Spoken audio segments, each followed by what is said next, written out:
Dans les archives départementales de la Drôme, un registre paroissial de 1843 porte une annotation troublante écrite d'une main tremblante. « Que Dieu nous pardonne ce que nous avons tu ». Cette phrase accompagne le dernier acte de décès de la lignée Valéran, une famille qui, pendant près de 80 ans, n'a jamais vu un seul de ses enfants dépasser l'âge de 7 ans. Si cette révélation vous glace le sang, abonnez-vous à cette chaîne et dites-moi dans les commentaires de quelle ville vous nous écoutez. Car ce que vous allez découvrir défie toute logique. Et pourtant, tout semble effroyablement vrai. Mais pour comprendre l'ampleur de cette tragédie familiale, il nous faut retourner aux dernières années de l'Ancien Régime, dans une France où la médecine balbutiante côtoie encore les superstitions les plus tenaces. L'année 1768 marque un tournant dans l'histoire de la médecine française. Alors que les idées des Lumières commencent à éclairer les pratiques scientifiques, de nombreux médecins tentent des expériences audacieuses, parfois aux limites de l'acceptable. C'est dans ce contexte que naît Auguste Valéran, fils d'un apothicaire prospère du petit bourg de Saint-Nazaire-le-Désert, dans la vallée de la Drôme. Le domaine familial des Valérans s'étend sur plusieurs hectares de terre fertile, dominé par un imposant manoir de pierre grise construit au XVIe siècle. Ses murs épais et ses fenêtres étroites lui confèrent une allure austère, presque oppressante, qui semble absorber la lumière plutôt que la réfléchir. Les tours rondes qui flanquent la façade principale portent encore les traces des guerres de religion, avec leurs meurtrières aveugles et leurs créneaux ébréchés par les boulets de canon. L'intérieur du manoir reflète la prospérité de la famille. Dans le grand salon, des tapisseries flamandes côtoient des meubles en noyer massif sculptés par les meilleurs artisans de la région. La bibliothèque, véritable fierté d'Édouard Valéran, renferme plus de 3000 ouvrages, dont de précieux manuscrits de médecine et d'alchimie transmis de génération en génération. Les caves voûtées abritent non seulement les tonneaux de vin, mais aussi un laboratoire d'apothicaire où s'alignent des centaines de fioles contenant des préparations aux vertus mystérieuses. Les vignobles qui entourent le manoir produisent un vin rouge réputé dans toute la région pour ses propriétés tonifiantes.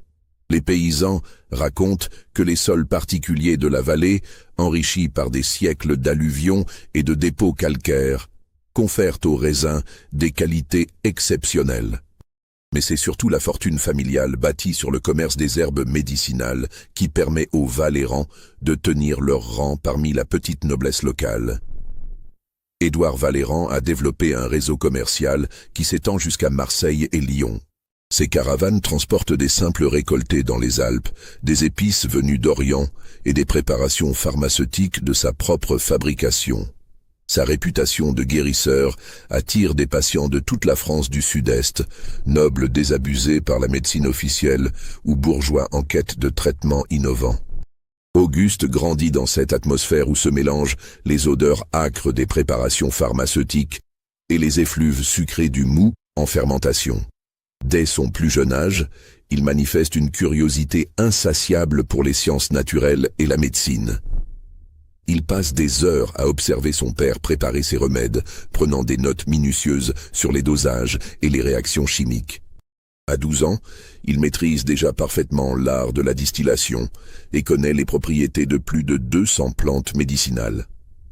Son père, Édouard Valéran, remarque chez son fils une intelligence précoce et une capacité d'observation exceptionnelle.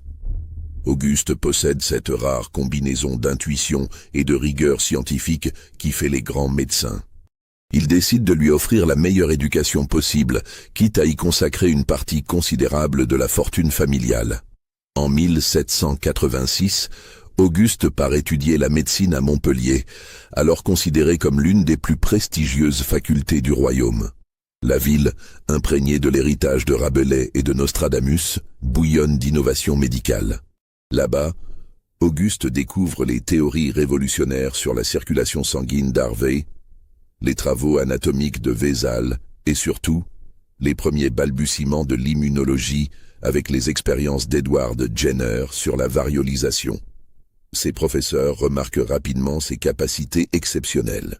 Le docteur Fourcroy, titulaire de la chaire d'anatomie, le prend sous sa protection et lui donne accès aux amphithéâtres de dissection habituellement réservés aux étudiants de dernière année. Auguste passe des nuits entières à disséquer des cadavres, développant une connaissance anatomique d'une précision remarquable. Mais c'est sa rencontre avec Marguerite Dufresne qui va véritablement changer le cours de son existence. Fille du docteur Philippe Dufresne, médecin parisien progressiste et membre de l'Académie des sciences, elle a reçu une éducation inhabituelle pour une femme de son époque. Son père, disciple de Condorcet et convaincu que l'intelligence n'a pas de sexe, lui a enseigné les rudiments de la médecine et de la chirurgie depuis sa plus tendre enfance. Marguerite possède une connaissance approfondie de l'anatomie et maîtrise parfaitement l'art de la dissection. Des compétences qu'elle a développées dans le plus grand secret dans le laboratoire familial. Elle parle couramment le latin et le grec, lit les textes d'Hippocrate et de Galien dans le texte original, et correspond avec plusieurs savants européens sous un pseudonyme masculin. Sa beauté sombre et son intelligence vive fascinent Auguste dès leur première rencontre lors d'une conférence sur la théorie des humeurs. Leur relation, d'abord purement intellectuelle, se transforme rapidement en passion amoureuse. Ils passent des heures à débattre des dernières découvertes médicales, à échanger leurs théories sur l'amélioration de la condition humaine et à rêver d'un monde débarrassé des fléaux qui déciment les populations. Marguerite apporte à Auguste une dimension philosophique qu'il n'avait jamais explorée, tandis qu'il lui offre les moyens pratiques de mettre en œuvre ses idées révolutionnaires. Leur union, célébrée en 1789, quelques mois avant la prise de la Bastille, scelle non seulement leur destin personnel, mais aussi une alliance intellectuelle redoutable. Ensemble, ils développent des théories audacieuses sur l'amélioration de l'espèce humaine par la médecine préventive, s'inspirant des travaux de Buffon sur l'évolution et des idées rousseauistes sur la perfectibilité de l'homme. Le contexte révolutionnaire renforce leurs convictions. Ils voient dans la chute de l'Ancien Régime l'opportunité de révolutionner aussi la médecine, de rompre avec les pratiques archaïques et de fonder une nouvelle science médicale basée sur l'expérimentation et l'observation rationnelle. Leur correspondance avec d'autres médecins progressistes de l'époque révèle l'ampleur de leurs ambitions et la radicalité de leur position. Le premier enfant des Valéran naît en 1790, en pleine Révolution française. Henri est un bébé vigoureux, aux joues roses et aux poumons puissants. Sa naissance est célébrée avec faste dans le domaine familial, où les domestiques et les paysans voient en lui l'incarnation de l'espoir révolutionnaire. Les Valéran organisent un banquet pour tous leurs employés, distribuent des pièces d'argent aux pauvres du village et font sonner les cloches de l'église paroissiale. Pourtant, dès ses premiers mois, Auguste et Marguerite mettent en place un protocole médical particulier pour leur fils. Ils prétendent vouloir le prémunir contre les épidémies qui ravagent régulièrement la région. La vallée de la Drôme, carrefour commercial important situé sur la route reliant Lyon à Marseille, voit passer de nombreux voyageurs et marchands qui apportent avec eux toutes sortes de maladies. La variole, fléau redoutable qui défigure et tue sans discrimination, fait régulièrement des ravages dans les villages environnants. Le typhus, propagé par les soldats en déroute et les réfugiés politiques, décime les populations urbaines. La scarlatine emporte les enfants par familles entières, tandis que la diphtérie étouffe les plus jeunes dans d'atroces souffrances. Face à cette hécatombe permanente, les parents de la région sont prêts à tout pour protéger leur progéniture. Les Valéran affirment avoir développé une méthode révolutionnaire pour renforcer les défenses naturelles de l'organisme. Leur technique, qu'ils appellent fortification constitutionnelle progressive, repose sur les dernières découvertes de l'immunologie naissante. Ils s'inspirent des travaux de Lady Mary Wortley Montagu sur l'inoculation de la variole, des expériences de Jenner avec la vaccine, et des théories de Hahnemann sur les doses infinitésimales. Leur protocole consiste à exposer l'enfant à des doses infimes de diverses maladies, soigneusement calculées selon l'âge, le poids et la constitution du patient.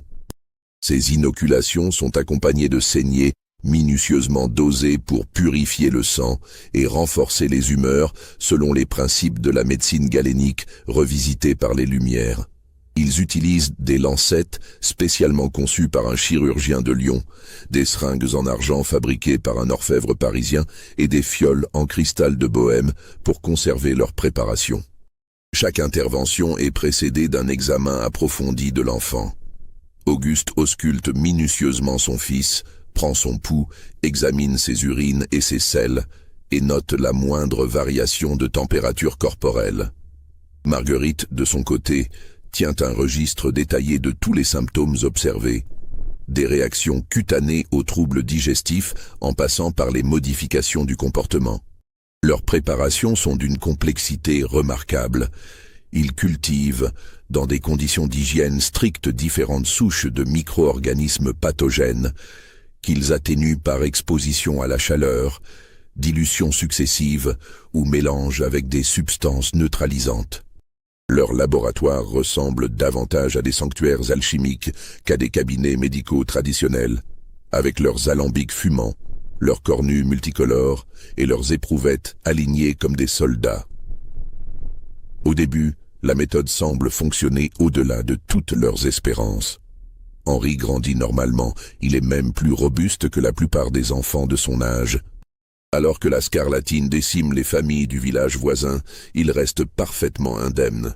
Quand une épidémie de coqueluche touche la région, lui seul parmi tous les enfants du domaine échappe à la contagion. Sa résistance aux maladies devient légendaire dans toute la vallée. Les paysans du domaine commencent à raconter que les Valérans ont découvert le secret de la longévité. Certains murmurent qu'ils possèdent la pierre philosophale des alchimistes, d'autres qu'ils ont passé un pacte avec les forces de la nature. Ces rumeurs, alimentées par le mystère qui entoure leur pratique médicale, se répandent rapidement dans toute la région. Quelques familles nobles des départements voisins commencent à s'intéresser aux méthodes des Valérans. Le baron de Montélimar, qui a perdu 3 enfants en bas âge, envoie son médecin personnel s'enquérir discrètement de leur technique. La comtesse de Nyons, désespérée par la mort successive de ses 4 fils, fait proposer une forte somme à Auguste en échange de ses secrets. Ces sollicitations flattent l'orgueil d'Auguste et de Marguerite, mais les inquiètent aussi. Ils réalisent que leur réputation grandissante attire une attention qu'ils ne souhaitent pas forcément. Leurs expériences, si elles étaient révélées au grand jour, pourraient être mal interprétées par les autorités médicales traditionnelles ou par l'Église, encore puissante malgré la Révolution. Mais le jour du 7e anniversaire d'Henri, quelque chose d'inexplicable se produit. L'enfant, qui semblait en parfaite santé la veille et qui avait passé l'après-midi à jouer dans le parc du domaine, est retrouvé mort dans son lit au petit matin.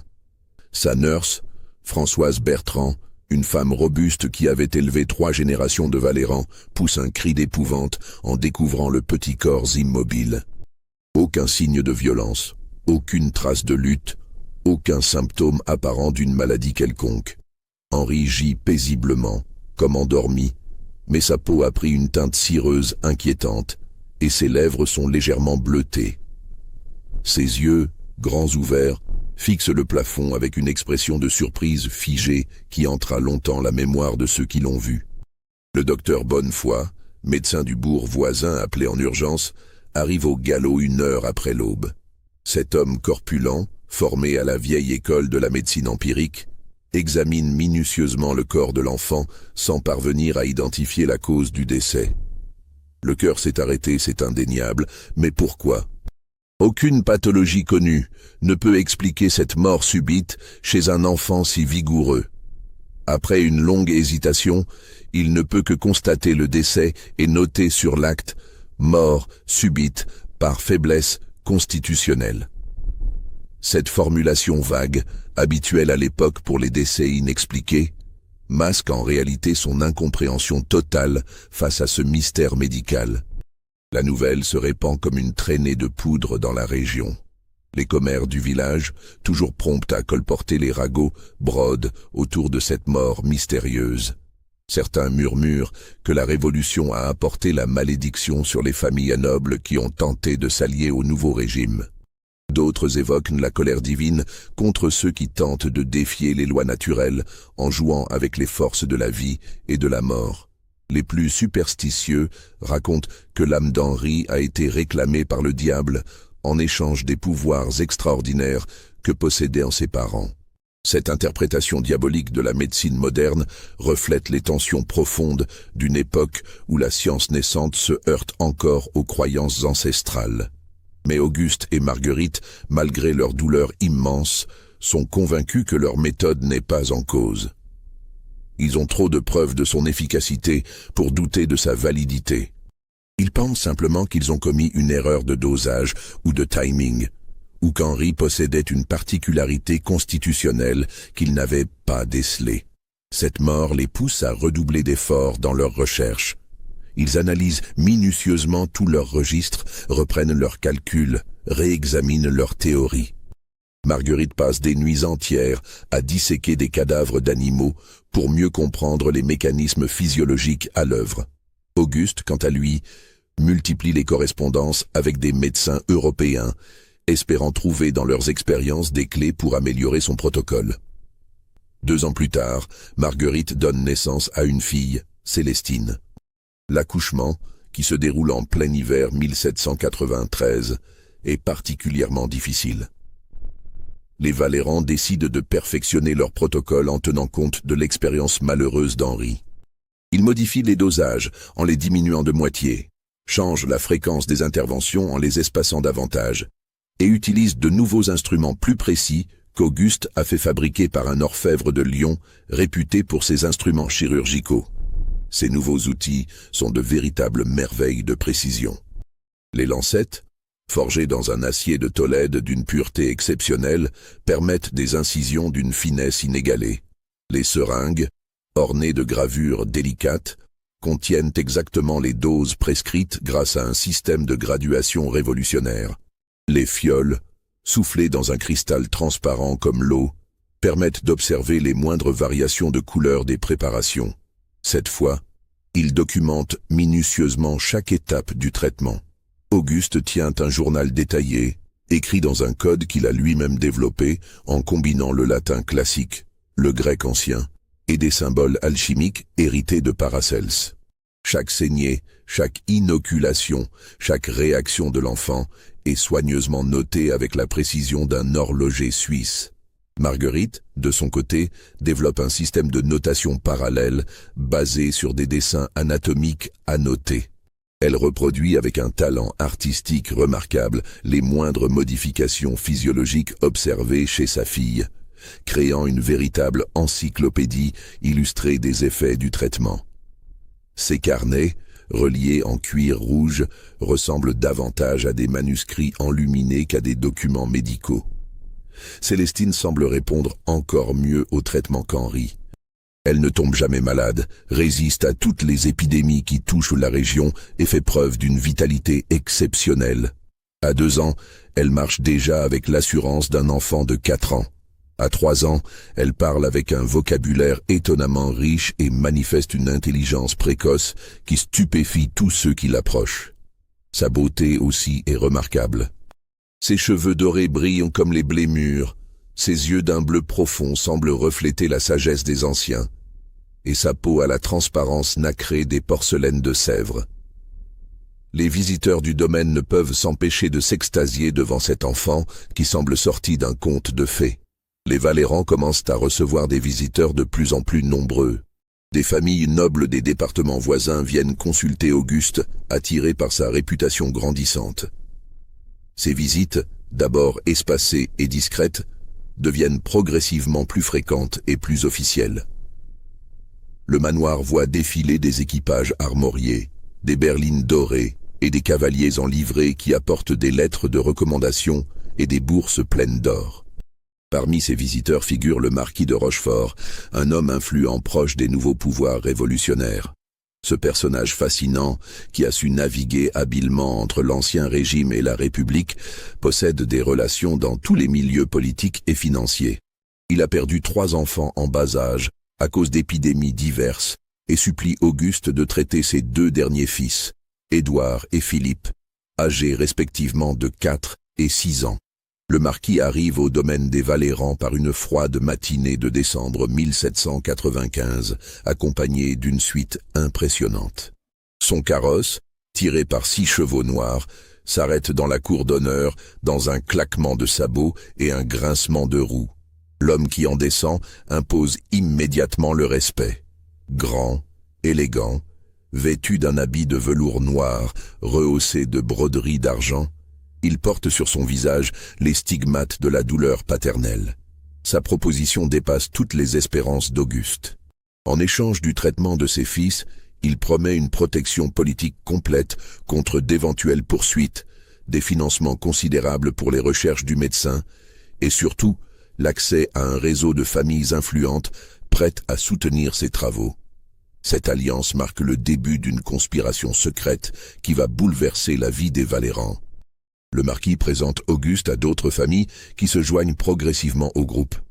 Les Montclair, riches négociants en soieries de Lyon, dont les ancêtres ont fait fortune dans le commerce avec l'Orient. Les Belmont, propriétaires de mines d'argent dans les Cévennes et fournisseurs officiels de la monnaie royale. Et les Dufour, banquiers influents de Valence qui financent les opérations commerciales de la bourgeoisie révolutionnaire. Toutes ces familles ont perdu des enfants et sont prêtes à tout pour sauver ce qui leur reste. Leurs témoignages, recueillis lors de réunions secrètes organisées dans le salon du manoir, révèlent l'ampleur de la tragédie démographique qui frappe l'époque. La mortalité infantile, déjà naturellement élevée, est aggravée par les troubles politiques, les déplacements de population et la désorganisation des services médicaux. Auguste accepte de traiter leurs enfants, mais pose ses conditions avec la fermeté d'un homme qui connaît la valeur de son art. Le secret absolu est exigé sous peine de rupture immédiate du contrat. Les familles doivent signer un pacte de silence rédigé en plusieurs exemplaires et s'engager à ne jamais révéler l'existence du traitement, même sous la torture ou la menace de mort. En cas de décès, elles doivent accepter que la cause officielle soit toujours faiblesse constitutionnelle et ne jamais mettre en cause la méthode Valéran. Cette clause, qui peut paraître cynique, correspond en réalité aux pratiques médicales de l'époque où les échecs thérapeutiques sont généralement attribués à la constitution du patient plutôt qu'à l'incompétence du praticien. Mais le pacte comporte une clause encore plus troublante qui révèle la véritable nature de l'accord. En cas de succès, les familles s'engagent à verser une rente annuelle aux Valérans et à leur fournir des sujets d'étude pour leurs recherches. Cette dernière disposition, volontairement floue dans sa formulation, inquiète déjà quelques signataires qui n'osent cependant pas demander de précision. L'argent et les sujets d'études affluent rapidement. Les Valérans peuvent désormais financer leurs recherches sans compter et accéder à des cadavres frais pour leur dissection. Leurs laboratoires s'étoffent de nouveaux instruments, leurs bibliothèques s'enrichissent des derniers ouvrages médicaux européens, et leurs expériences prennent une ampleur jamais atteinte. Cependant, le 7e anniversaire de Célestine approche inexorablement, et malgré toutes les précautions prises, l'enfant commence à montrer des signes de faiblesse inexpliqués. Elle pâlit progressivement, perd l'appétit et se plaint de douleurs diffuses qu'aucun examen ne parvient à localiser précisément. Auguste redouble d'attention, modifie encore son protocole, augmente puis diminue les dosages, mais rien n'y fait. Les nuits deviennent un cauchemar pour les parents. Célestine gémit dans son sommeil, se réveille en sursaut et refuse de retourner dans son lit. Elle développe une peur panique de l'obscurité et réclame constamment la présence de ses parents. Cette terreur nocturne, inhabituelle chez une enfant habituellement si courageuse, alarme Auguste et Marguerite plus que tous les symptômes physiques. Le matin de ses 7 ans, jour redouté entre tous, Célestine est retrouvée morte dans son lit, exactement comme son frère Henri. La découverte, faite cette fois par Marguerite elle-même venue réveiller sa fille pour la fête d'anniversaire, provoque chez la mère un cri de douleur si déchirant qu'il réveille tout le domaine. La similitude avec la mort d'Henri est troublante. Même position paisible, même teint cireux, même expression de surprise figée. Le docteur Bonnefoy, rappelé d'urgence, ne peut que répéter son diagnostic d'impuissance. Mort subite par faiblesse constitutionnelle. Mais cette fois, il ajoute une annotation personnelle dans ses notes privées, phénomène inexplicable, se répétant dans cette famille, à surveiller. Face à ce deuxième échec, Auguste sombre dans une obsession maladive qui va transformer sa personnalité paisible en une quête forcenée de la vérité. Il passe des journées entières enfermé dans son laboratoire, reprenant inlassablement ses calculs, réexaminant ses hypothèses, questionnant chaque détail de son protocole. Ses cheveux blanchissent prématurément. Ses joues se creusent et ses yeux se cernent de noir comme ceux d'un spectre.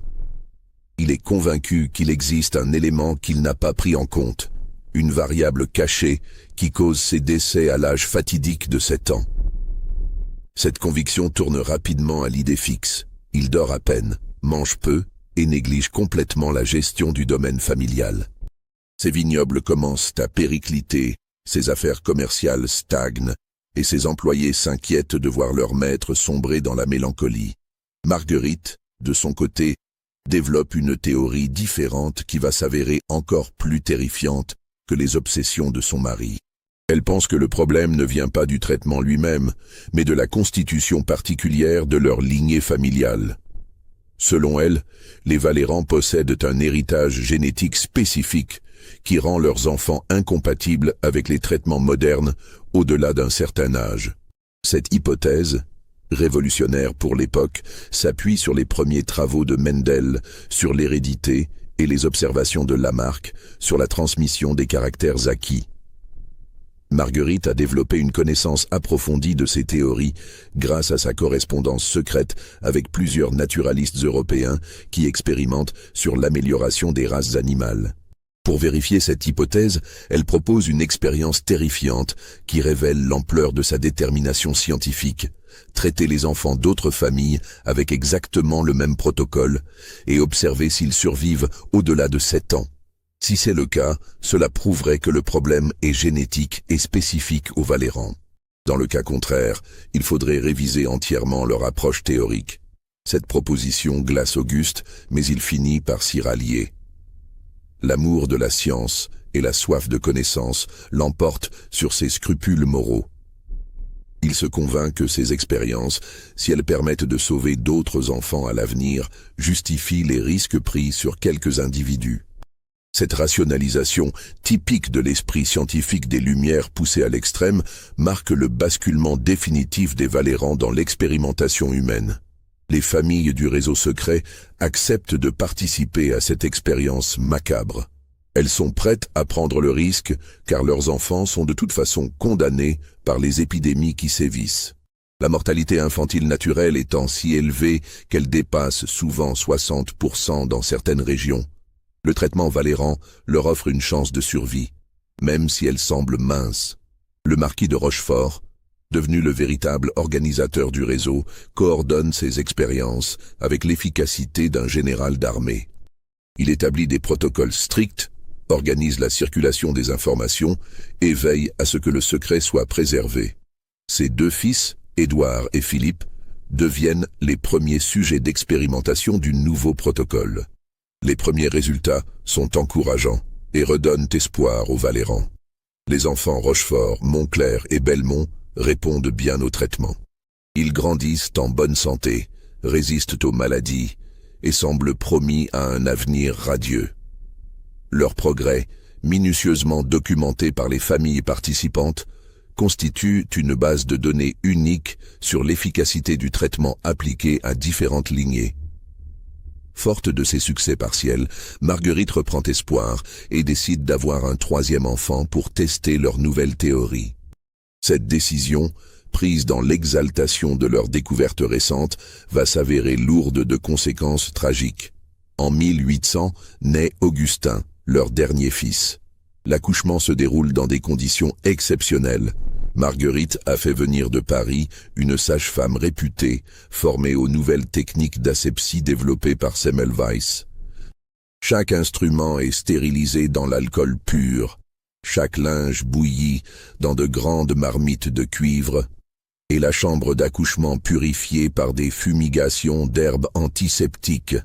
Cette fois, ils appliquent un protocole encore plus sophistiqué, fruit de 10 années de recherche et d'expérimentation acharnée. Ils utilisent des instruments de précision remarquables. Des microscopes venus de Hollande pour observer les réactions cellulaires, des thermomètres de précision fabriqués en Allemagne pour surveiller les variations de température, et des balances d'apothicaires si sensibles qu'elles peuvent peser un grain de poudre. Leurs préparations atteignent un niveau de complexité inégalé. Ils cultivent dans des conditions d'hygiène parfaites différentes souches de micro-organismes qu'ils atténuent par des méthodes révolutionnaires impliquant l'exposition contrôlée à la lumière solaire, la dilution dans des solutions salines précisément dosées et le mélange avec des extraits végétaux aux propriétés neutralisantes. Le calendrier d'intervention est calculé au jour près selon les phases lunaires, les cycles biologiques de l'enfant et même les conditions météorologiques. Auguste a développé une théorie complexe selon laquelle l'efficacité du traitement dépend de multiples facteurs environnementaux qu'il faut synchroniser avec la plus grande précision. Augustin devient rapidement le prodige de la famille, dépassant même les espoirs les plus optimistes de ses parents. Il apprend à lire à 4 ans, en commençant directement par des textes latins que lui enseigne son père. À 5 ans, il maîtrise non seulement le latin classique mais aussi le grec ancien et peut réciter de mémoire de longs passages d'Hippocrate et de Galien. Plus remarquable encore, il manifeste déjà un intérêt précoce pour les sciences naturelles qui stupéfient tous ceux qui l'approchent. À 6 ans, il aide son père dans ses expériences, manipule les instruments délicats avec une dextérité d'adulte et pose des questions d'une pertinence qui révèle une intelligence exceptionnelle. Ses dessins anatomiques, d'une précision remarquable pour son âge, ornent les murs du laboratoire familial. Les visiteurs du domaine sont impressionnés par son intelligence et sa vitalité physique. Le marquis de Rochefort, lors de ses visites régulières, ne peut s'empêcher de comparer Augustin à ses propres fils et de constater la supériorité manifeste de l'enfant Valéran.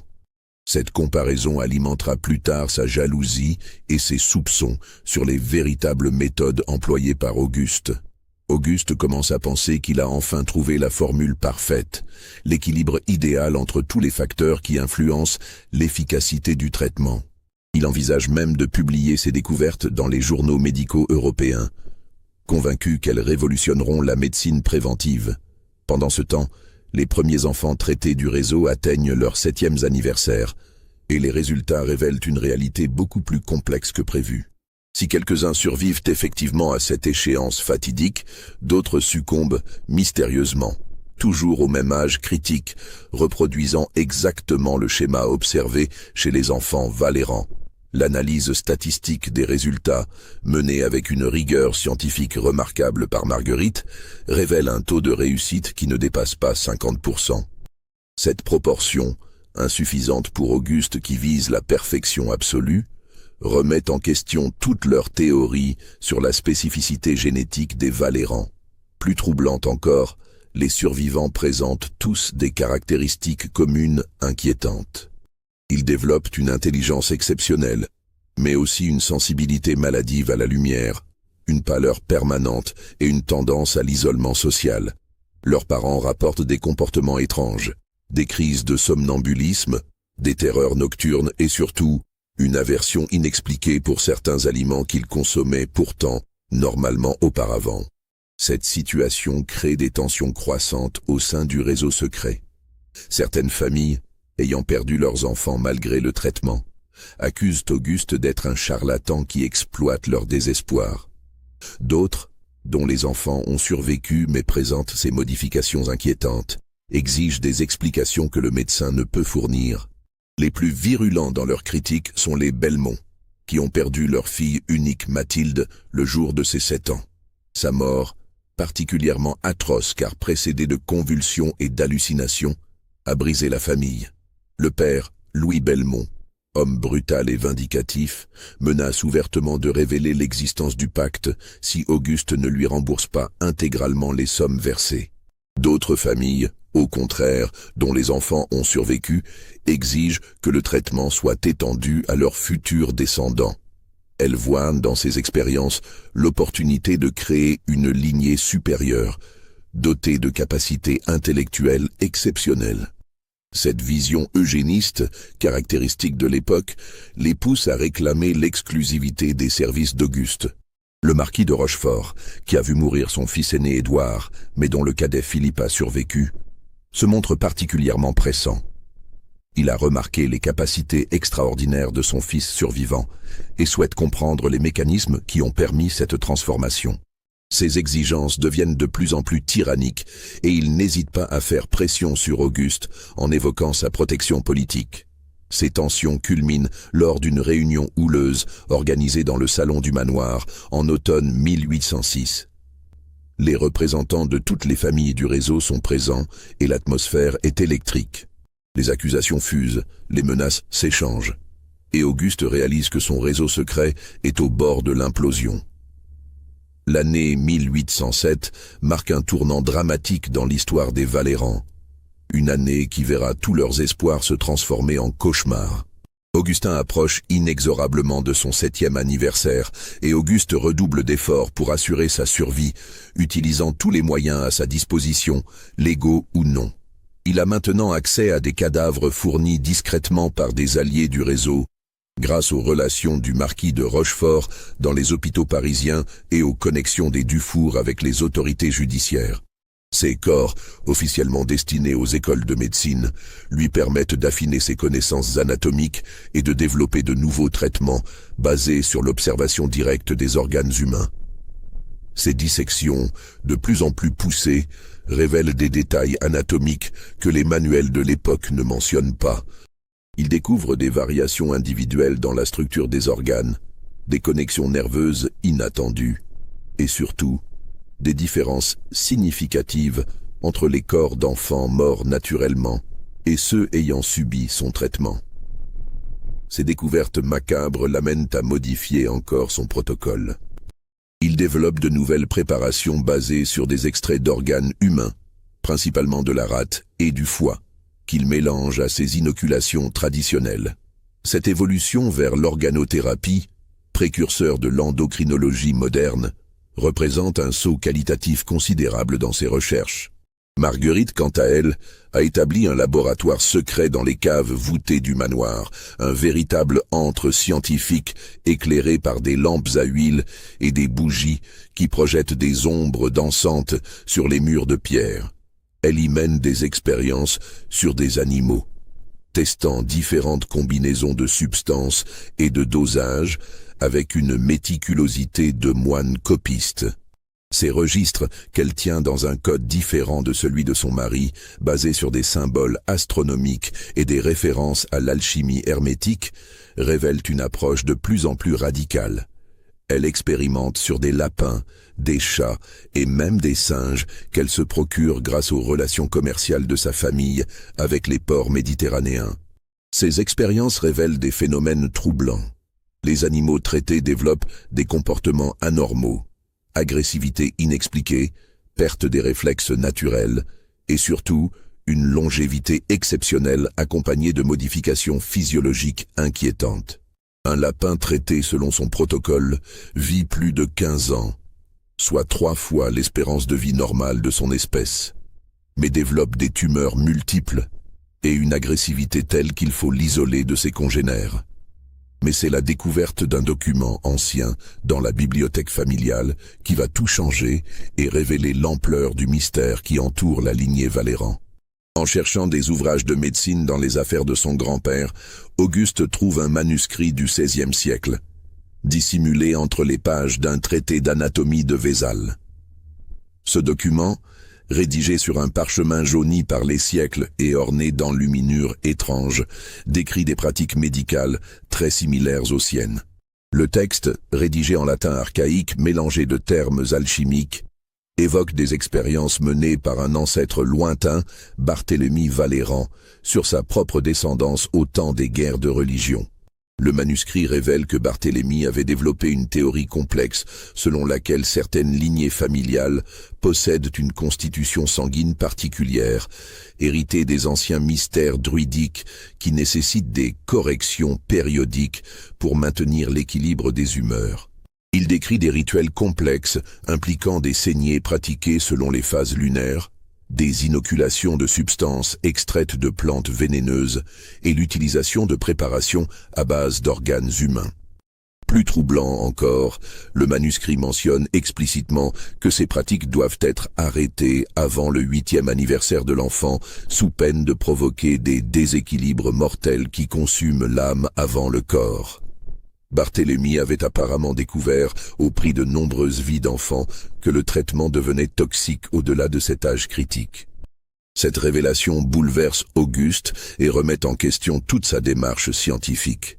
Il réalise qu'il a peut-être reproduit inconsciemment les erreurs de ses ancêtres, guidé par un héritage génétique qui le pousse vers les mêmes expérimentations macabres.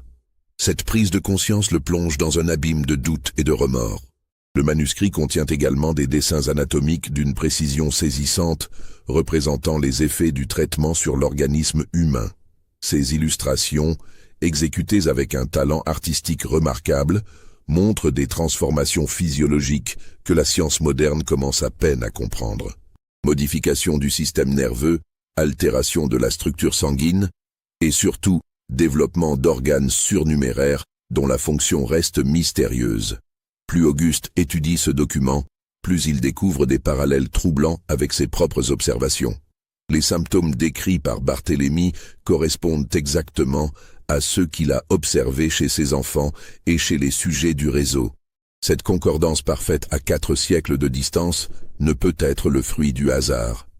Le dilemme devient encore plus cornélien quand Auguste découvre une autre partie du manuscrit, cachée entre les pages et écrite dans une encre différente, probablement du sang mélangé à de l'encre de sèche. Ce passage, manifestement ajouté plus tard par Barthélemy lui-même, révèle que l'arrêt du traitement entraîne effectivement la survie de l'enfant, mais provoque chez lui des modifications physiologiques irréversibles. Selon ce texte cryptique, les enfants qui survivent développent une résistance exceptionnelle aux maladies, une intelligence supérieure et une longévité accrue, mais deviennent également stériles. Leur lignée s'éteint avec eux, condamnant la famille à disparaître après avoir atteint la perfection. Barthélemy avait découvert qu'il était impossible de transmettre les bénéfices du traitement à la génération suivante sans en subir les effets néfastes. Cette malédiction héréditaire, si elle s'avère exacte, condamne Auguste à un choix impossible. Laisser mourir Augustin comme ses frères et sœurs, ou le sauver en condamnant sa descendance à l'extinction. Ce dilemme existentiel le ronge jour et nuit, transformant ses cheveux en fils d'argent et creusant des rides profondes sur son visage encore jeune. La situation devient encore plus complexe quand Auguste découvre que Marguerite est enceinte de leur 4e enfant, une grossesse qu'elle a cachée à son mari pendant des mois par peur de sa réaction.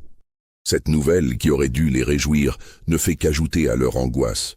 Faut-il traiter cet enfant à naître selon le protocole traditionnel, au risque de le perdre à 7 ans, ou tenter d'appliquer les recommandations du manuscrit ancestral? Cette découverte vous donne-t-elle des frissons? Likez cette vidéo et dites-moi dans les commentaires ce que vous pensez qu'Auguste va décider. Car ce qui va suivre va dépasser toutes vos attentes. Auguste se trouve face à un choix qui déterminera non seulement le sort de sa famille, mais aussi l'avenir de toutes les lignées impliquées dans le réseau secret. Les pressions du marquis de Rochefort se font de plus en plus insistantes, les menaces des familles lésées de plus en plus explicites, et le temps presse inexorablement vers le 7e anniversaire d'Augustin. La nuit du 6e anniversaire d'Augustin, par une soirée d'orage où les éclairs zèbrent le ciel de la Drôme et où le tonnerre roule comme un présage funeste, Auguste prend sa décision finale. Après des heures de méditation dans son laboratoire, entouré des portraits de ses ancêtres et des registres de ses expériences, il décide d'arrêter complètement le traitement de son fils, suivant les recommandations du manuscrit ancestral. Cette décision, la plus difficile de sa vie, lui déchire le cœur. Il regarde Augustin dormir paisiblement dans son lit, inconscient du drame qui se joue autour de lui, et se demande s'il n'est pas en train de condamner l'enfant qu'il chérit le plus au monde. Mais la science, cette maîtresse exigeante qui a gouverné toute sa vie, lui dicte cette voie comme la seule rationnelle. Cependant, il ne dit rien à Marguerite de cette décision cruciale, espérant pouvoir justifier ce changement de protocole par des arguments scientifiques qu'il élabore fébrilement. Il modifie discrètement les dosages dans les fioles, remplace les préparations actives par des placebos inoffensifs et truque ses registres pour masquer ces modifications. Marguerite découvre la supercherie quelques jours plus tard en consultant les registres de son mari, une habitude qu'elle a prise pour coordonner leurs recherches. L'analyse chimique des préparations révèle immédiatement la substitution et elle comprend instantanément les intentions de son époux. S'ensuit une dispute d'une violence inouïe qui ébranle les fondations mêmes du manoir. Marguerite entre dans une colère terrible, accusant Auguste de condamner leur fils par lâcheté et de renier toutes leurs années de recherche commune. Elle le traite de traître à la science, de père indigne et de lâche qui recule devant l'aboutissement de son œuvre. Auguste tente de lui expliquer les révélations du manuscrit, mais elle refuse de l'écouter. Pour elle, ce document n'est qu'un fatras de superstition médiévale qui n'a rien à voir avec leur démarche scientifique moderne. Elle l'accuse de sombrer dans l'obscurantisme et de détruire l'avenir d'Augustin par pusillanimité. La dispute s'intensifie quand Marguerite révèle sa grossesse et exige qu'Auguste s'engage à traiter leur futur enfant selon le protocole intégral, sans tenir compte des élucubrations du manuscrit. Cette révélation choque Auguste, qui réalise que sa femme a volontairement caché cette grossesse pour le mettre devant le fait accompli. Les cris résonnent dans tout le domaine, réveillant les domestiques terrifiés qui entendent des bruits de lutte, le fracas d'objets qui se brisent et les sanglots déchirants de Marguerite. La nurse d'Augustin, Françoise Bertrand, tente de protéger l'enfant en l'emmenant dans les étages supérieurs, mais le petit garçon a tout entendu et comprend que son destin se joue dans cette confrontation. Au petit matin, un silence de mort règne dans le manoir. Auguste annonce aux domestiques que sa femme a fait une fausse couche due au stress de leur dispute et qu'elle doit garder le lit pendant plusieurs semaines. Son visage livide et ses mains tremblantes témoignent de l'intensité du drame qui vient de se jouer. Augustin, lui, commence à montrer les signes inquiétants que redoutait son père. Il pâlit jour après jour, perd ses forces légendaires et semble souffrir de douleurs internes qu'aucun examen ne parvient à localiser. Ses brillantes capacités intellectuelles s'estompent progressivement, comme si l'arrêt du traitement privait son cerveau du carburant nécessaire à son fonctionnement exceptionnel. Auguste, déchiré entre l'espoir et l'angoisse, surveille son fils jour et nuit, prenant des notes obsessionnelles sur chaque symptôme, chaque variation de température, chaque changement d'humeur. Il espère secrètement que les prédictions du manuscrit se révéleront exactes et qu'Augustin survivra à cette épreuve, même au prix de modifications profondes de sa nature. C'est précisément à ce moment critique que le marquis de Rochefort choisit de rendre une visite impromptue au domaine, accompagné d'une délégation de toutes les familles du réseau. Ces visiteurs inattendus arrivent par une matinée brumeuse de janvier 1808, leur carrosse noire serpentant dans l'allée comme un cortège funèbre. Ils apportent avec eux un ultimatum sans appel. Auguste doit immédiatement livrer tous ses secrets, révéler la nature exacte de ses traitements et permettre à d'autres médecins d'examiner ses méthodes. Les échecs récents ont semé le doute dans leurs rangs et ils exigent des garanties que seule la transparence totale peut fournir. Le marquis, désormais accompagné d'un médecin parisien réputé, le docteur Larrey, chirurgien des armées de Napoléon, menace de dénoncer Auguste aux autorités impériales s'il ne coopère pas immédiatement. Cette menace, dans le contexte politique tendu de l'époque, équivaut à une condamnation à mort. Auguste se trouve acculé dans son propre salon, face à des hommes et des femmes qu'il considérait comme des alliés et qui sont devenus ses juges. Il ne peut révéler l'existence du manuscrit sans avouer qu'il a menti sur l'origine de ses méthodes et qu'il expérimente depuis des années sans base scientifique solide. Il ne peut non plus expliquer l'état de Marguerite sans révéler leur dispute et compromettre définitivement sa crédibilité. Mais c'est alors qu'Augustin fait quelque chose d'inattendu qui va précipiter la tragédie finale. L'enfant, malgré sa faiblesse croissante, se lève péniblement de son lit et descend rejoindre les visiteurs dans le salon principal. Son apparition fait l'effet d'un spectre. Pâle, amaigri, les yeux cernés mais brillant encore d'une intelligence surnaturelle. Il s'exprime avec une maturité stupéfiante qui glace l'assistance, expliquant qu'il a surpris toutes les conversations de ses parents et qu'il connaît parfaitement la vérité sur le traitement. Sa voix, encore celle d'un enfant mais chargée d'une gravité d'adulte, révèle des secrets que même Auguste croyait bien garder. Augustin raconte l'existence du manuscrit, les découvertes de son père sur Barthélemy Valéran, et même les expériences secrètes de sa mère dans les caves du manoir. Cette révélation, faite par un enfant de 7 ans avec la précision d'un rapport scientifique, bouleverse complètement l'assemblée. Cette intervention provoque un tollé général parmi les visiteurs. Certains accusent Auguste de les avoir trompés depuis le début, d'autres exigent de voir immédiatement le manuscrit pour vérifier ces allégations. Le docteur Larrey, habitué aux situations d'urgence sur les champs de bataille, tente de ramener le calme mais se heurte à la fureur de familles qui réalisent qu'elles ont sacrifié leurs enfants pour une chimère. Dans la confusion générale, personne ne remarque que Marguerite est descendue discrètement de sa chambre, attirée par le bruit de la dispute. Elle écoute la conversation depuis l'escalier, son visage exprimant un mélange de rage et de désespoir qui révèle l'étendue de sa souffrance psychologique. Soudain, elle apparaît dans le salon comme une furie antique, tenant à la main une fiole remplie d'un liquide verdâtre qui scintille étrangement à la lumière des bougies. Son visage est livide, ses cheveux défaits encadrent ses traits tirés, et ses yeux brillent d'une lueur inquiétante qui fait reculer instinctivement l'assistance. Elle annonce d'une voix stridente qu'elle a préparé une dernière version de leur traitement, une formule finale qu'elle a développée en secret dans son laboratoire souterrain et qui devrait résoudre tous les problèmes. Cette préparation, fruit de mois d'expérimentation clandestine, représente selon elle l'aboutissement parfait de leurs recherches. Sans laisser le temps à quiconque de réagir, et malgré les cris d'Auguste qui se précipitent vers elle, elle force Augustin à boire le contenu de la fiole. L'enfant, trop faible pour résister, avale le liquide amer en grimaçant, puis regarde sa mère avec une expression de reproche infini qui hantera Auguste jusqu'à sa mort. L'effet est immédiat et terrifiant. Augustin s'effondre sur le tapis perçant du salon, pris de convulsions terribles qui secouent son petit corps comme une poupée de chiffon. Ses yeux se révulsent, une écume sanglante sort de sa bouche et ses membres se contractent dans des spasmes d'une violence inouïe. Auguste se précipite vers son fils, tentant désespérément de le sauver, mais il est trop tard.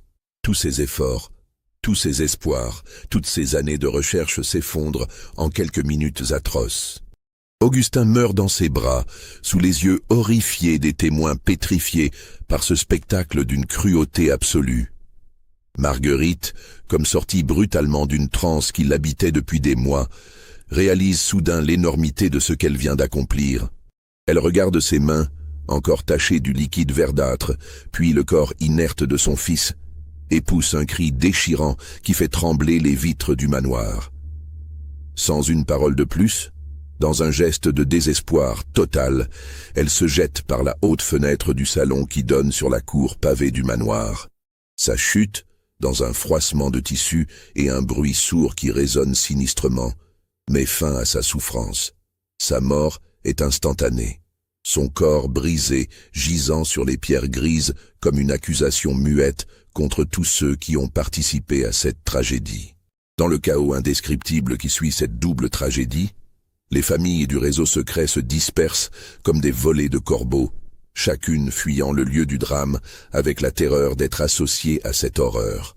Le marquis de Rochefort, malgré son expérience des situations de crise, se trouve pour la première fois de sa vie totalement désemparé face à l'ampleur de la catastrophe. Il prend cependant immédiatement les mesures nécessaires pour protéger tous les participants. Usant de son influence politique considérable, il fait disparaître toutes les traces officielles du pacte et des expérimentations. Les documents compromettants sont brûlés, les témoins potentiels sont achetés ou intimidés, et les familles impliquées reçoivent l'ordre strict de ne jamais évoquer ces événements. Le docteur Larrey, témoin malgré lui de cette tragédie, rédige un rapport médical officiel qui attribue les décès à une épidémie familiale de cause inconnue. Son statut de médecin impérial lui permet d'imposer cette version aux autorités locales, évitant ainsi une enquête approfondie qui pourrait compromettre de nombreuses familles influentes. Les autres familles du réseau retournent chez elles, emportant leurs secrets et leurs remords comme des fardeaux qu'elles devront porter jusqu'à leur mort. Certaines, traumatisées par ce qu'elles ont vu, sombrent dans la dépression ou la folie. D'autres tentent d'oublier en se jetant dans une vie de débauche ou d'excès religieux.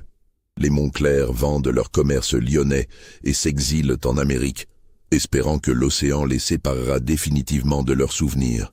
Les Belmont ferment leurs mines et se retirent dans un couvent, cherchant dans la pénitence un pardon pour leur participation à ces expériences macabres. Les Dufour, plus pragmatiques, continuent leurs affaires mais ne parlent plus jamais de médecine. Auguste, brisé par la perte simultanée de sa famille et de ses illusions, sombre dans une folie douce qui le coupe définitivement du monde des vivants. Il erre dans les couloirs vides du manoir, parlant tout seul et tenant des conversations animées avec ses enfants morts qu'il prétend voir dans les miroirs et les ombres. Les domestiques, terrifiés par ces manifestations de démence et par les souvenirs de la tragédie qu'ils ont vécue, abandonnent les lieux un à un. Bientôt, Auguste se retrouve seul dans l'immense propriété familiale qui devient progressivement un tombeau de pierres et de souvenirs. C'est dans cette solitude absolue qu'il décide de rédiger ses confessions complètes, poussé par un besoin obsessionnel de laisser un témoignage de ses expériences. Pendant des mois, il écrit de façon compulsive, couchant sur le papier tous les détails de ses recherches, de ses découvertes et de ses erreurs tragiques. Ces confessions, rédigées dans un style oscillant entre la précision scientifique et le délire mystique, constituent un document unique sur les dérives de la science quand elle n'est plus tempérée par la morale. Il y révèle non seulement ses méthodes, mais aussi ses doutes, ses remords et sa conviction grandissante qu'il a été l'instrument d'une malédiction ancestrale. Il cache ces documents dans une cache secrète qu'il aménage dans les murs épais du manoir, espérant qu'ils serviront un jour à d'autres chercheurs plus sages que lui. Cette cachette, dissimulée derrière une fausse cloison dans la bibliothèque, est protégée par un système de fermeture complexe que seul un initié pourrait déchiffrer. Le manuscrit ancestral de Barthélemy, cause indirecte de la tragédie finale, disparaît mystérieusement dans les jours qui suivent la mort de Marguerite et d'Augustin. Certains pensent qu'Auguste l'a détruit dans un accès de culpabilité, réalisant qu'il était la source de tout leur malheur. D'autres supposent qu'il l'a caché quelque part dans le domaine, peut-être dans les caves où Marguerite menait ses expériences. Cette disparition alimentera les légendes pendant des générations. Des chasseurs de trésors, des occultistes et des historiens tenteront régulièrement de retrouver ce document, convaincus qu'il recèle des secrets extraordinaires. Leurs recherches, toujours infructueuses, ne feront qu'ajouter au mystère qui entoure le domaine des Valéran. Auguste meurt en 1812 par une nuit de tempête particulièrement violente qui semble faire écho aux tourments de son âme. Les quelques paysans qui habitent encore les alentours racontent qu'ils ont entendu ces derniers mots prononcés dans le délire de l'agonie. « Ils m'appellent, mes enfants m'appellent ». Le médecin de village, successeur du vieux docteur Bonnefoy, constate officiellement un décès par chagrin et épuisement des humeurs, formulation qui masque pudiquement une mort causée par la folie et le désespoir. Le domaine est immédiatement mis en vente par les créanciers, car Auguste avait négligé ses affaires au point de compromettre gravement la fortune familiale. Les dettes accumulées, les vignobles abandonnés, et les équipements de laboratoire coûteux mais désormais inutiles ont transformé ce qui était autrefois une propriété prospère en un gouffre financier. La vente aux enchères, organisée dans l'atmosphère lugubre du salon où sont morts Augustin et Marguerite, attire peu d'acheteurs. Les rumeurs qui circulent sur la famille maudite des Valéran dissuadent la plupart des acquéreurs potentiels. Seuls quelques marchands avides, attirés par les prix dérisoires, se disputent les biens mobiliers et les terres. Le manoir lui-même ne trouve pas preneur pendant des mois. Son architecture austère, ses souvenirs tragiques et surtout les bruits étranges que rapportent les visiteurs découragent même les plus audacieux. Finalement, un négociant de Valence l'acquiert pour une somme dérisoire, dans l'intention de le revendre rapidement après l'avoir fait bénir par l'Église. Mais ce nouveau propriétaire ne reste que quelques semaines.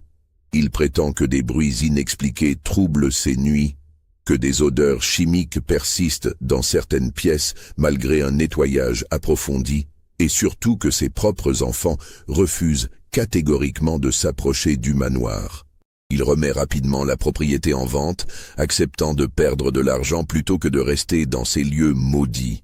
Les terres sont finalement morcelées et vendues séparément à différents fermiers de la région, tandis que le manoir est abandonné pendant des décennies. La nature reprend progressivement ses droits. Les vignes deviennent sauvages, s'entremêlant en lianes inextricables qui envahissent les façades. Les jardins à la française se transforment en broussailles impénétrables où prolifèrent des plantes vénéneuses. Les bâtiments se délabrent lentement sous l'action conjuguée du temps et des intempéries. Les caves où Marguerite menait ses expériences secrètes s'emplissent d'eau de source, créant des mares stagnantes où se développent des mousses d'un vert étrange que les botanistes de passage ne parviennent pas à identifier. Les laboratoires du rez-de-chaussée, jadis si ordonnés, deviennent le refuge de chauves-souris et de rats qui semblent prospérer dans cette atmosphère particulière.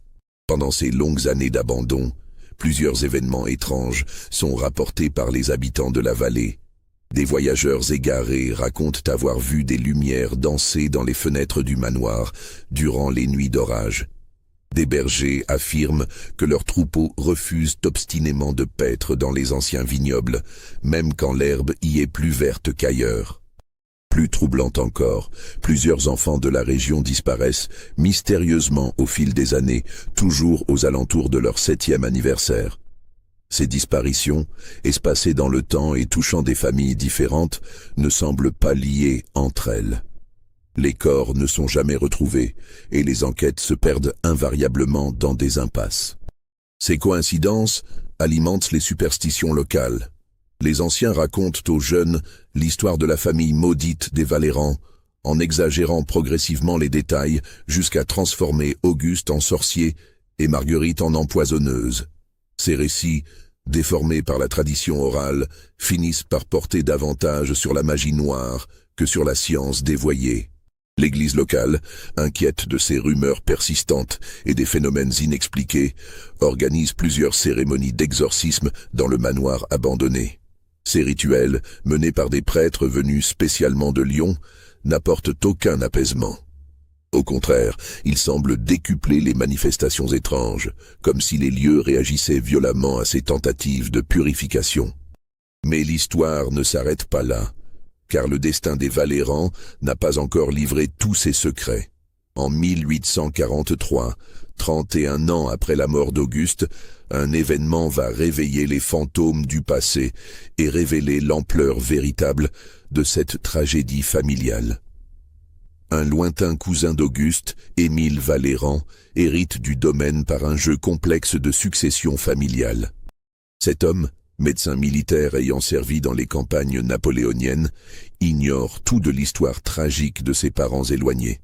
Il ne connaît que la version officielle, une famille noble ruinée par les troubles révolutionnaires et décimée par les épidémies. Émile arrive au domaine avec l'intention de le restaurer et d'y établir une clinique privée pour les officiers en retraite.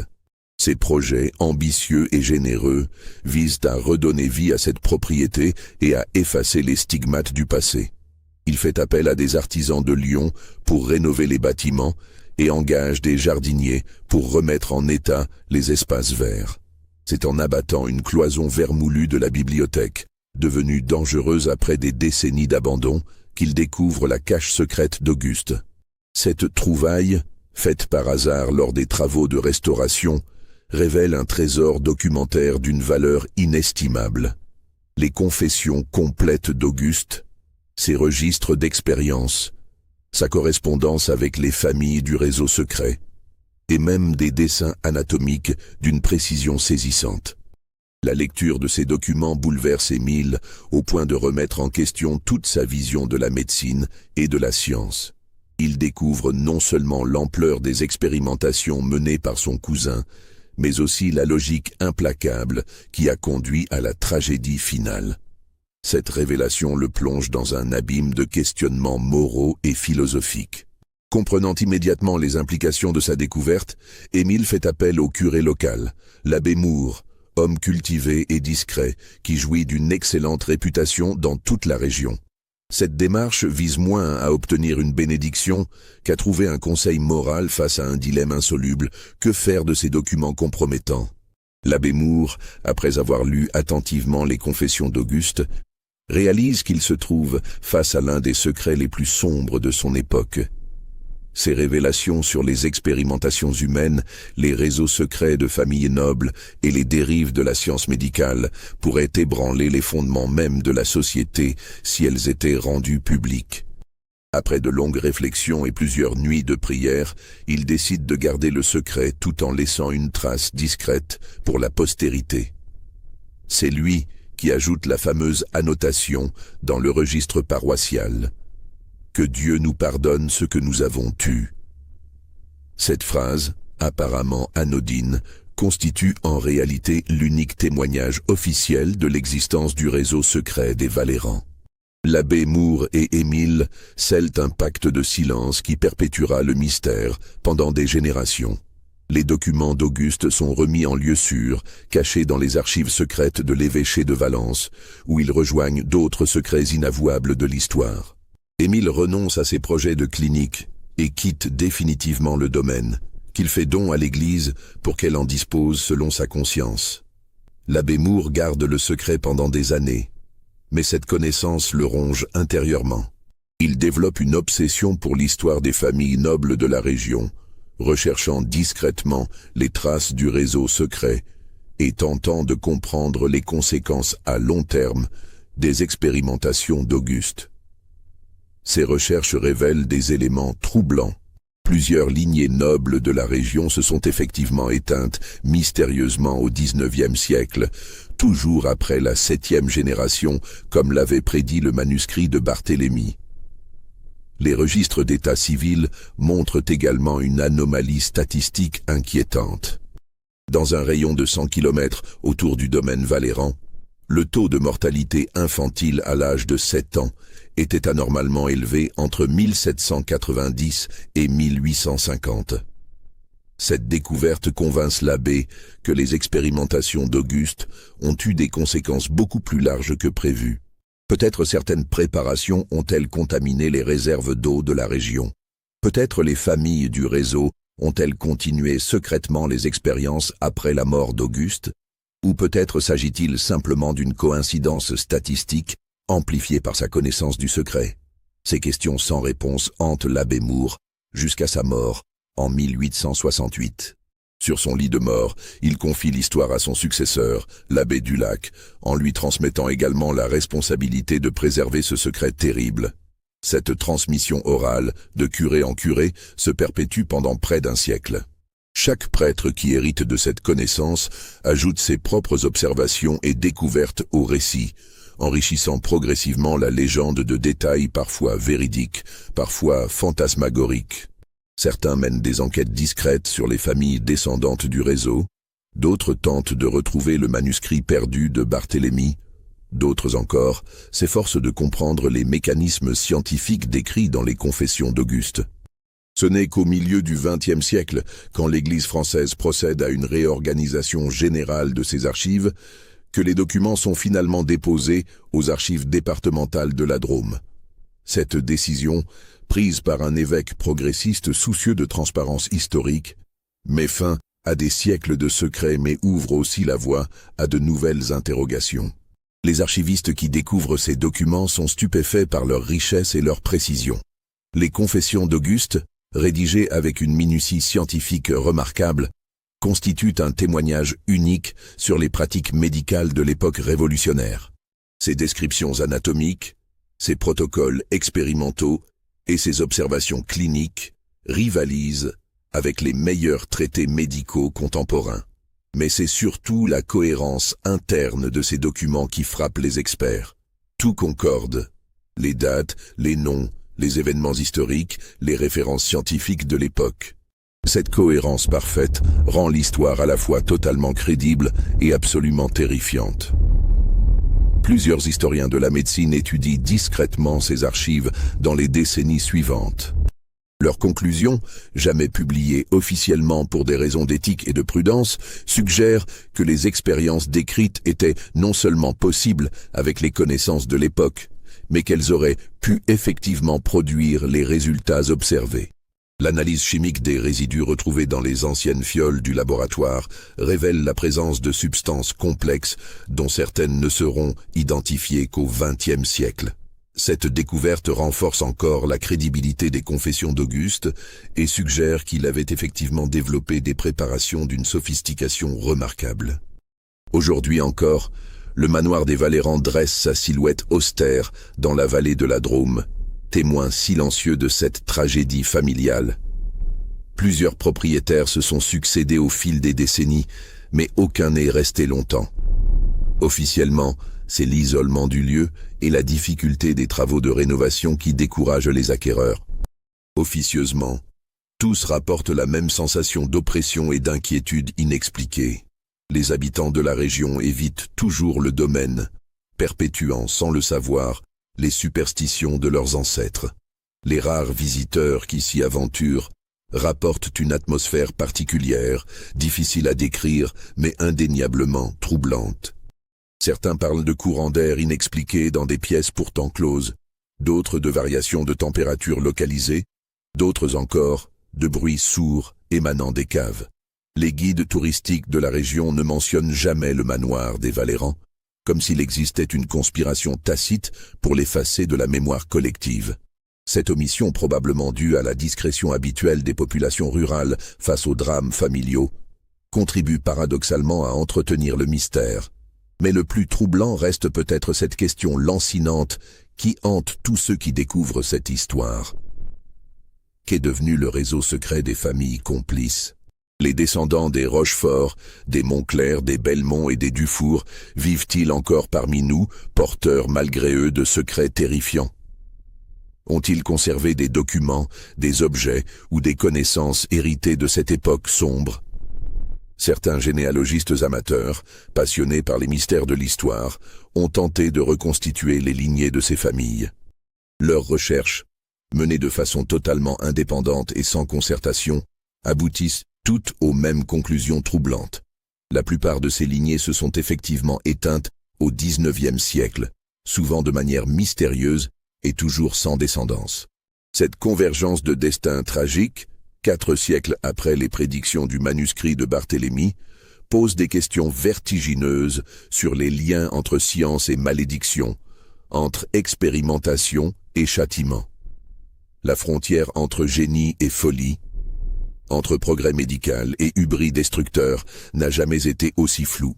Les quelques descendants encore vivants de ces familles, quand ils peuvent être identifiés, semblent ignorer totalement l'histoire de leurs ancêtres. Cette ignorance, probablement voulue et entretenue par des générations soucieuses d'oublier, constitue peut-être la dernière protection contre la résurgence d'une malédiction qui a déjà fait trop de victimes. Alors, vérité historique rigoureusement documentée ou légende macabre née de la superstition populaire? Les preuves existent, nombreuses et concordantes. Les documents sont authentifiés par les meilleurs experts. Les témoignages convergent avec une précision troublante. Les traces physiques dans le domaine confirment les récits les plus invraisemblables. Et pourtant, personne n'ose affirmer avec certitude absolue que l'histoire des Valérand s'est réellement déroulée telle qu'elle nous est parvenue. Cette hésitation, ce doute persistant, constitue peut-être la plus grande réussite d'Auguste. Il a créé le mystère parfait, celui qui défie à la fois la raison et l'incrédulité. Peut-être est-ce mieux ainsi. Certains secrets de l'histoire humaine doivent-ils rester enfouis dans les plis du temps, protégés par l'oubli et l'incrédulité? Ou au contraire, la connaissance de ces erreurs passées peut-elle nous prémunir contre de futures dérives? Cette question, que chaque génération devra se poser à nouveau face au progrès de la science et aux tentations de l'expérimentation, résonne avec une actualité troublante. Car si l'histoire des Valérans nous enseigne quelque chose, c'est que la frontière entre le bien et le mal, entre le progrès et la régression, entre la science et la barbarie, est infiniment plus mince que nous aimons à le croire. Les laboratoires modernes, avec leurs protocoles éthiques et leurs comités de surveillance, nous protègent-ils vraiment contre les dérives d'Auguste Valéran?